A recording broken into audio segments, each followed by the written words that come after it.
السلام عليكم ومرحبا بكم في فيديو جديد على قناتكم أمنية ترافل. اليوم غادي نهضروا على واحد الموضوع اللي كيهم عدد كبير من المغاربة، خصوصا اللي مزوجين أو عندهم عائلة مع مواطن أوروبي، وبالخصوص اللي كيعيشوا في إسبانيا. إلا كنتي مزوج أو مزوجة بمواطن إسباني أو أوروبي مقيم بإسبانيا، أو عندك ابن أو ابنة مواطن إسباني أو أوروبي مقيم بإسبانيا، أو أفراد من عائلتك كيتسكنوا معاه في إسبانيا، في هذا الفيديو غادي نشرحوا لك كيفاش تقدر تطلب فيزا باش تلتحق به وبشكل مجاني وسريع. هذا النوع من الفيزا معروف بفيزا ديال أفراد عائلة المواطن الأوروبي، وكاينين بزاف ما كيعرفوش أنه عندهم الحق يدخلوا لإسبانيا بهذا النوع من الفيزا بلا ما يطلبوا فيزا سياحية أو يدفعوا مصاريف زايدة. غادي نجاوبوك على جميع الأسئلة: شكون عنده الحق في هذه الفيزا؟ شنو الوثائق اللي خاصك تجيب؟ كيفاش كتدفع الطلب في المغرب؟ وشنو خاصك ديري إلا بغيتي تبقى في إسبانيا أكثر من 3 شهور؟ بقى معايا حتى الأخير الفيديو وغادي تفهم كل شيء خطوة بخطوة.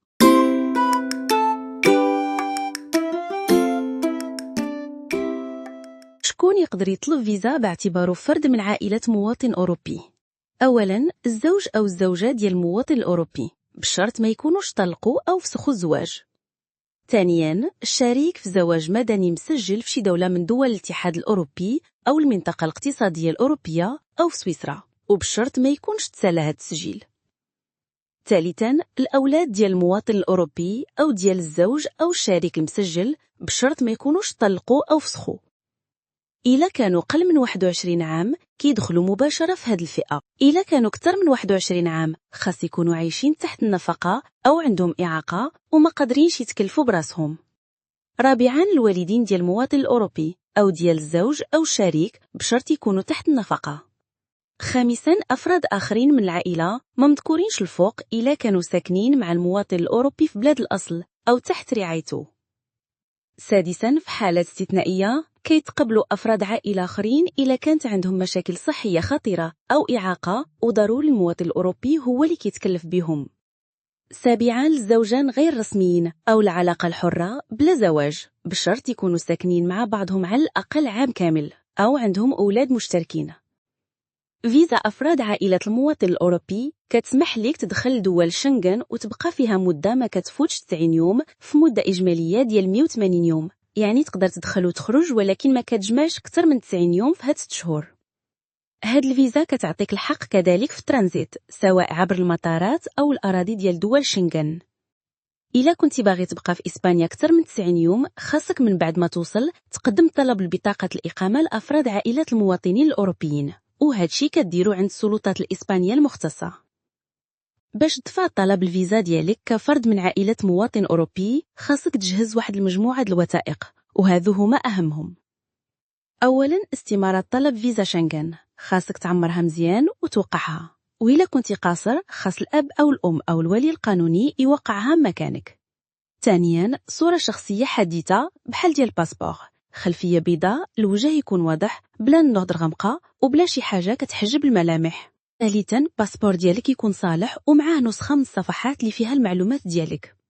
رابعاً، خاصك تجيب الوثائق اللي كتبرهن على العلاقة العائلية بينك وبين المواطن الأوروبي، بحال عقد زواج أو عقد ازدياد أو شهادة شراكة أو أي وثيقة قانونية كتوثق العلاقة ديالكم. بالنسبة للأولاد اللي فوق 21 عام أو الوالدين أو شي أفراد آخرين خاص يكون عندك ما يثبت أنهم تحت رعايتك مادياً أو صحياً.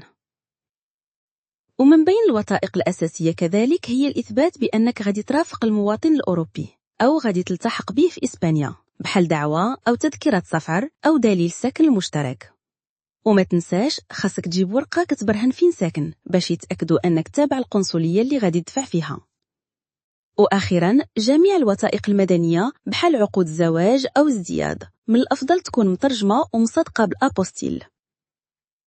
وأخيراً، جميع الوثائق المدنية بحال عقود الزواج أو ازدياد من الأفضل تكون مترجمة ومصدقة بالأبوستيل.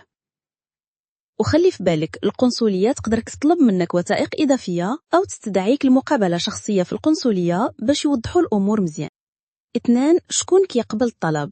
هاد القنصلية مسؤولة على قبول طلبات الفيزا ديال الناس اللي ماشي من دول الاتحاد الأوروبي واللي غادي يدوزوا عبر مطارات إسبانيا وكيعيشوا في المنطقة اللي كتغطيها هاد القنصلية.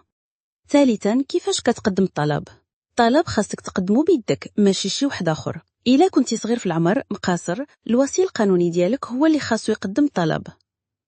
رابعا، فين كتقدم الطلب؟ تقدر تمشي مباشرة للقنصلية وتقدم طلب. خامسا، شحال قبل السفر خاصك تدفع الطلب؟ خاصك تقدم الطلب ديالك بين 6 شهور و15 يوم قبل ما تسافر. اما البحارات تقدروا تقدموا حتى 9 شهور قبل الرحلة. سادسا، اثبات تقديم الطلب. من بعد ما تقدم الطلب غادي يعطيوك وصل فيه رمز خاص باش تقدر تتابع حالة الطلب ديالك اونلاين. سابعا، جمع البيانات البيومترية. في وقت تقديم الطلب كياخدوا لك صورة وجه وبصمة أصابع إلا كنتي فوق 12 عام. ثامنا، تصحيح الطلب. إلا كان شي وثائق ناقصة أو لا معلومة تالي شخصية ناقصة، القنصلية كتطلب منك تزيدها. وممكن كذلك يعطوك موعد المقابلة شخصية في القنصلية باش يوضحوا الأمور مزيان. تاسعا، المدة القانونية للرد. القنصلية عندها 15 يوم قانونيا باش تجاوبك. إلا طلبوا منك وثائق إضافية أو مقابلة يقدروا يطولوها حتى 45 يوم. وعاشرا، طلبات بعض الدول الشخصية. بعض الدول خاصهم استشارة مع السلطات المركزية، وهذا الشيء يقدر يطول مدة دراسة الفيزا. 11، استرجاع الجواز السفر والوثائق الأصلية. القنصلية أو مركز الفيزا غادي يعطيوك المعلومات على كيفاش تسترجع الجواز السفر ديالك والوثائق الأصلية. 12، إصدار الفيزا. حتى إلا خديتي الفيزا ماشي بالضرورة غادي يدخلوك بلا مشاكل في شنغن، خاصك تكون مستوفي جميع شروط الدخول.